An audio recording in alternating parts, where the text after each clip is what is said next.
Hey everyone, Andrew here, bringing you another video review, and today we're going to be doing another DC Universe Classic review, and that's of the Toys R Us exclusive 2-pack of Batman and Clayface. Now, I also got at Toys R Us today the Brainiac and Superman 2-pack. However, I'm going to do this review today, but this will be up later on this week.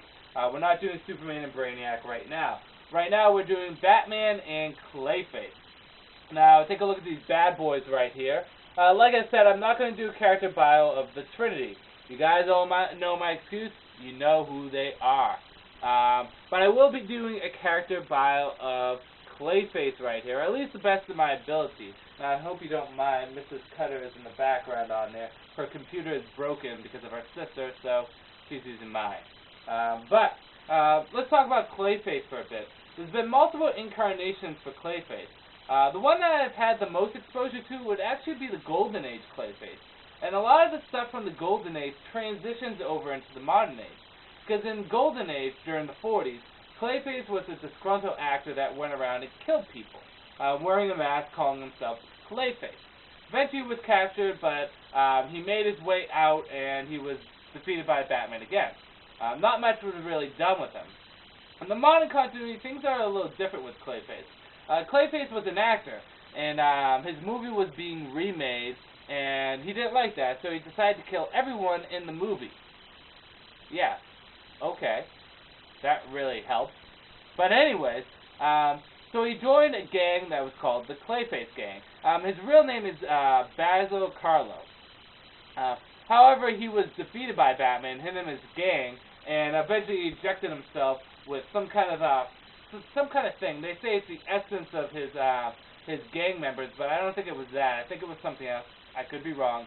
Clayface isn't one of the biggest Batman villains, but and he became this massive clay right here that you see.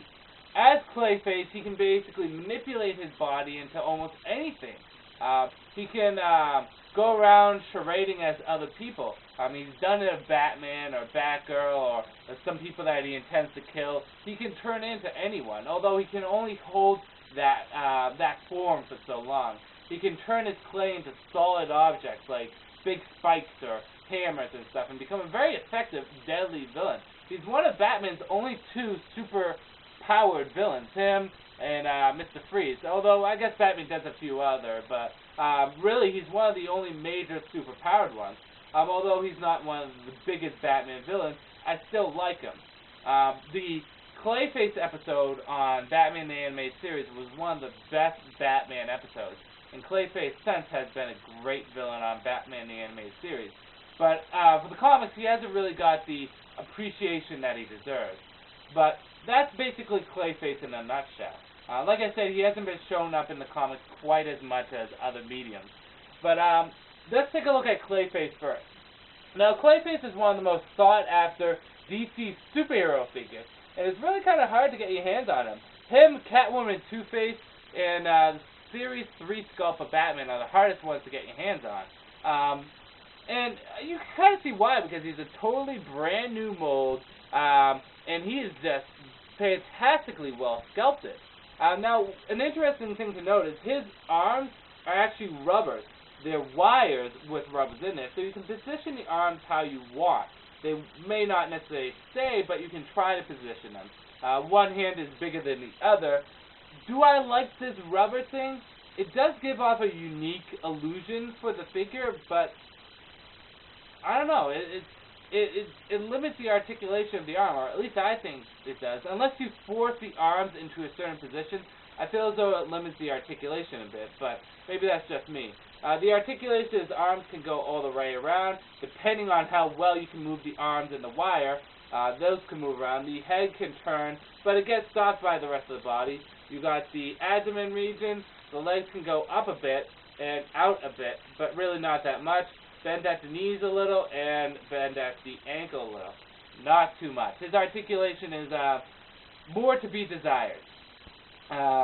Besides that, his face mold looks very good. You can see the hollowness in his teeth, in his mouth. It's just a very nicely hollow area. It's not like he just kind of painted and molded the face on.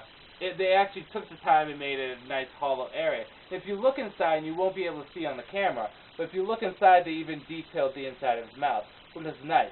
The head is definitely a nice part of this figure. Now you can see a glump of clay right there, and I don't like that. It makes it look too much like an action figure, but that's only if you look from the back.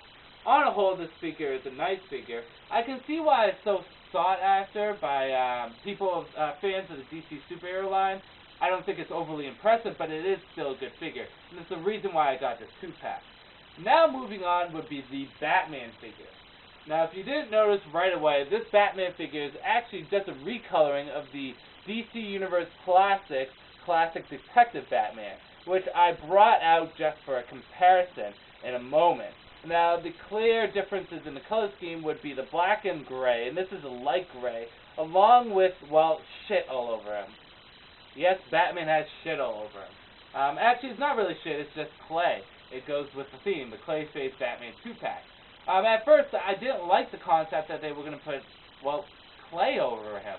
But it actually grew on me because it gives something unique to the figure. It's not just another recoloring, it has something unique to it. Which is one of the best benefits and one of the disadvantages. I brought along the classic Detective Batman for comparison. We'll do that in a moment. But one of the good things about this figure is that it has the shit all over him. Now, the shit, it looks unique from a distance, but as my girlfriend commented, it would have been nice if they actually put texture on it, like they did with Clayface's arm, maybe have it stand out a little bit more. Now, this is probably going above and beyond a duty from Mattel, but still, it would have been nice. Now, what I like is the light gray here actually gives off the illusion that this figure is more cut than it actually is. Or maybe it just demonstrates it better than the other Batman figure does. With this Batman figure, the darker gray kind of makes him look a little bit more bulkier and doesn't really make him look as cut. They're the same mold, it's just this one makes it look a little bit more cut, which I like a lot.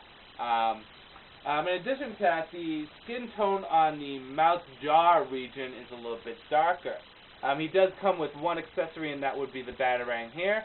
The articulation on this figure is the standard DC Universe Classic articulation with the shoulders, elbows, wrists, abdomen, waist, head, quadriceps, T-crotch joint, the knee, and the ankle. So he has great articulation.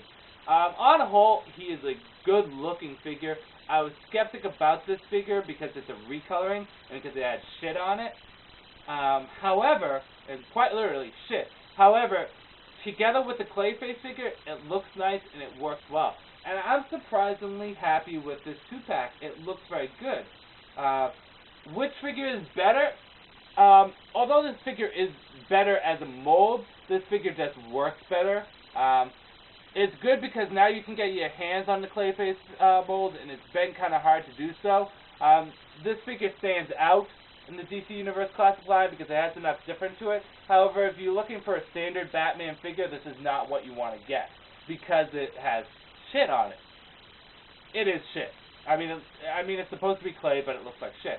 But it is a nice looking figure. For someone like me that has a lot of Batman figures, it's a nice addition to the collection.